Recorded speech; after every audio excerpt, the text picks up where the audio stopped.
Hoje eu vou explicar para vocês como que a gente utiliza essas expressões numéricas no dia a dia, tá ok? Então vamos lá. A primeira expressão numérica que nós vamos ter para fazer aqui, ó, é dessa atividade número 5. Eu já escrevi para me ficar mais fácil explicar para vocês, tá bom? Então olha só. Para comprar 3 livros, Eduardo contribuiu com R$ 214 e Lucas com 92. Quer dizer que o Eduardo tinha isso e o Lucas tinha isso.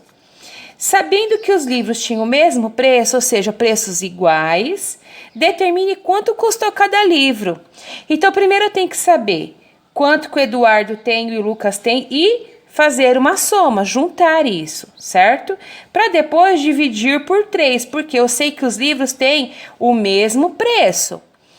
Eu posso fazer continhas separadamente? Posso. Eu posso fazer 214 mais 92, saber o resultado, depois montar uma continha de dividir com esse resultado dividido por 3? Posso também, tá? Mas aqui vocês vão entender como que a gente faz uma expressão numérica e para que ela é utilizada, tá bom? Então, olha só. 214 mais 92 nós podemos juntar, porque os dois são valores em dinheiro, tá? Então, a gente coloca entre parênteses para separar dessa divisão aqui, ó, tá? Então, primeiro a gente tem que resolver isso, saber quanto que eles tinham, para depois dividir por 3. Por isso que tem os parênteses, tá? São coisas que nós precisamos de resolver primeiro para depois fazer a divisão, tá ok? Então, aqui, o que vocês vão fazer? A partir disso, vocês vão fazer expressão numérica, como naquele outro vídeo que a professora Valéria fez para vocês, tá bom? Então, primeiro vocês vão resolver o que tem parênteses, né? Porque tem uma divisão, mas aqui é parênteses. Parênteses vem primeiro. Então, vocês vão resolver isso aqui, vão colocar a resposta, depois vão dividir por 3. E aí, aqui, vocês vão ter o resultado, tá? Dessa situação, problema aqui. A próxima. Ó, uma livraria recebeu 25 pacotes de livros com 12 unidades cada pacote, tá? Então, são várias montanhas de livros, pacotes de livros com 12 livros cada uma. Esses livros foram distribuídos igualmente, ou seja, divididos em 4 estantes. Quantos livros foram colocados em cada estante? Percebam vocês, né, que a gente vai ter que primeiro, nós temos aí uma multiplicação, porque são 25 pacotes de livro com 12 livros cada.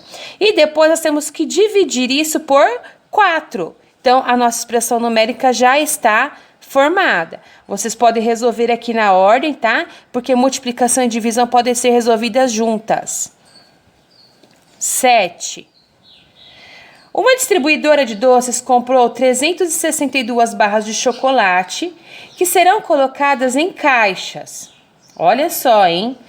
Não está falando quantas caixas ainda. Antes de ser comercializadas. Com essa grande quantidade de chocolate, foram formadas 22 caixas com 16 barras de chocolate cada uma. Quantas barras ficaram fora das caixas? Então, eu sei que no total eu tenho 362.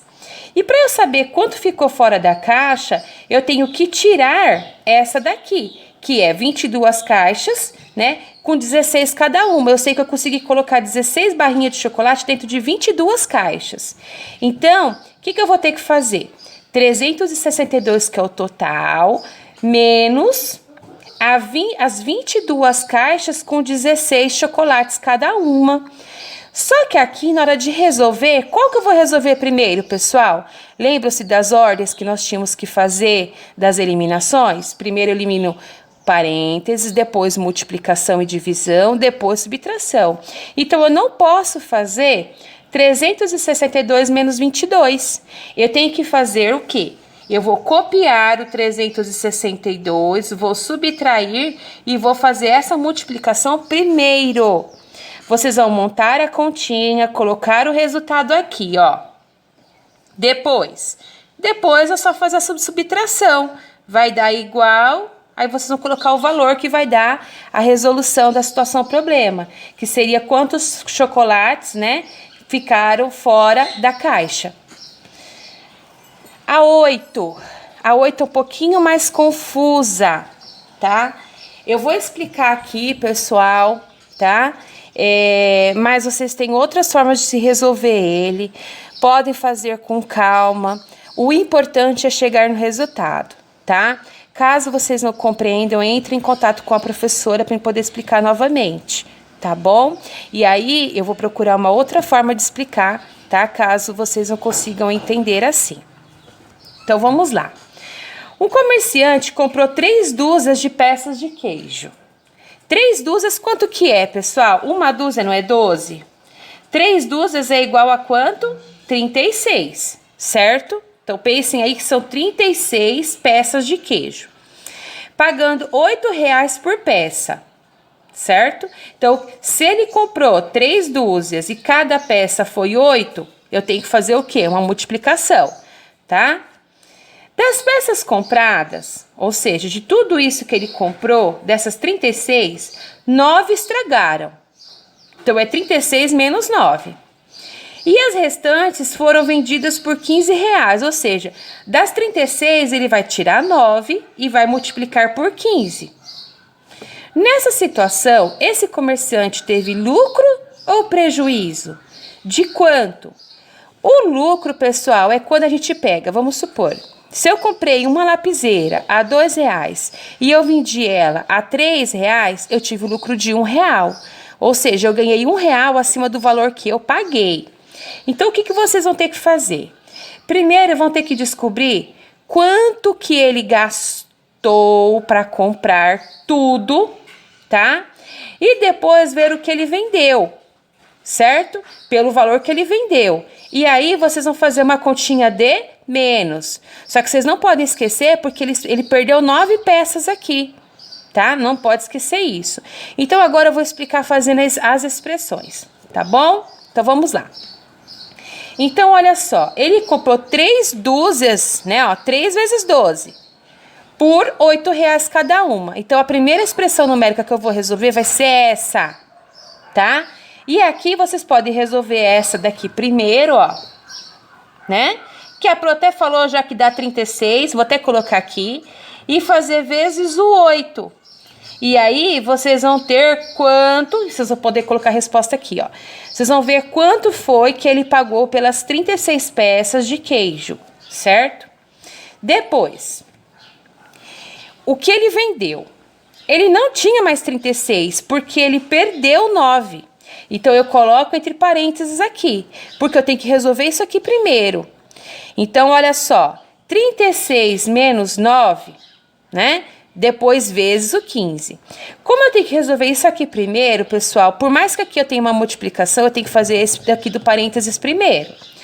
36 menos 9, vocês vão fazer e vão colocar. Depois vão multiplicar por 15. E aí vocês vão obter um resultado de quanto de dinheiro ele conseguiu arrecadar com a venda dos queijos. No entanto, o que vocês vão ter que fazer? Ai, é que as setinhas estão invertidas. A professora inverteu aqui na hora de fazer rapidinho para vocês. Nós vamos ter que inverter aqui. Depois, vocês vão ter que fazer uma subtração. Por quê? Porque vocês vão ter que pegar quanto que ele vendeu e pôr aqui, e tirar o quanto que ele pagou e pôr aqui. Opa! Isso mesmo, tá? Então, o quanto que ele vendeu com quanto que ele pagou. E aí vocês vão saber se ele teve prejuízo ou se ele teve lucro. Para ele ter prejuízo, pessoal, ele não pode ter conseguido o mesmo valor que ele tinha comprado, tá? Pelo que ele comprou.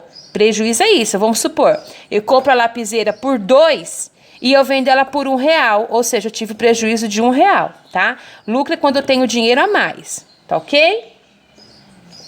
E a última atividade, que é a número 9, está escrito assim. Uma granja vendeu 704 caixas de ovos para 3 supermercados. O supermercado A comprou a metade das caixas, beleza. O supermercado B comprou 128 caixas e o supermercado C comprou as caixas restantes. Nós não sabemos quantas, tá? Então, pergunta A. Quantas caixas comprou o supermercado A? Para saber, o que eu vou ter que fazer? Eu vou ter que pegar os 704 e dividir por 2. E aí vocês vão ver quanto que vai dar aqui. Quanto que esse mercado A comprou? Quantas caixas ele comprou, tá? Depois o B, a pergunta B. E o supermercado C? Bem, para eu saber o resultado de quantas caixas o mercado C comprou, o que eu vou ter que fazer? Primeiro, eu vou ter que saber quanto que é a metade, certo? Porque se o supermercado A já comprou a metade, só sobrou metade. Que no caso aqui é 352, já até dei a resposta, né? Por isso que é importante assistir aos vídeos, pessoal. E é assim que eu percebo também quem não tá assistindo, tá? Porque às vezes erra justamente nas contas que praticamente falei a resposta, que nem nesse caso aqui. Então, eu sei que a metade é 352. E sei que o supermercado B comprou 128. Se eu somar o que o supermercado A comprou, com o que o supermercado B comprou, né? Vai dar um valor aqui, não vai? Então, o A e o B juntando vai dar um valor. Eu sei que o total de caixas da granja era 704. Então, eu vou pegar 704 e vou tirar o que o supermercado A e o B compraram. E a resposta vai ser quantas caixas o supermercado C ficou.